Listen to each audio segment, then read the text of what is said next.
RG Kar medical কলেজে মহিলা চিকিৎসক ধর্ষণ এবং খুনের ঘটনায় সারা দেশ এখন তোলপাড়। এই প্রতিবাদের আজ ছড়িয়ে পড়েছে দেশের অন্যান্য স্বাস্থ্য প্রতিষ্ঠানে। এরই মধ্যে ডাক্তারি পড়ুয়াদের সহবর্তনে পোশাক পরিবর্তনের কথা জানায় কেন্দ্র।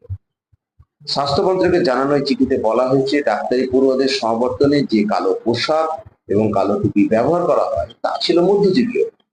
কারণ এই পোশাক ব্রিটিশ শাসনের কথা মনে করিয়ে দেয়। কারণ এই পোশাক পরার রীতি চালু হয়েছিল সেই ব্রিটিশ আমলে। তাই ভারত সরকারের এই সিদ্ধান্ত।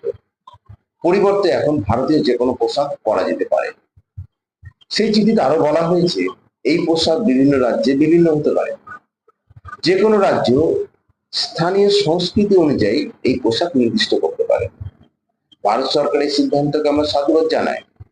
এখন থেকে আমরা সেই ব্রিটিশ আমলে চালু হওয়া সেই কালো পোশাক আর দেখতে পাবো না, বরং বৈচিত্র্যময় ভারতীয় পোশাক আমরা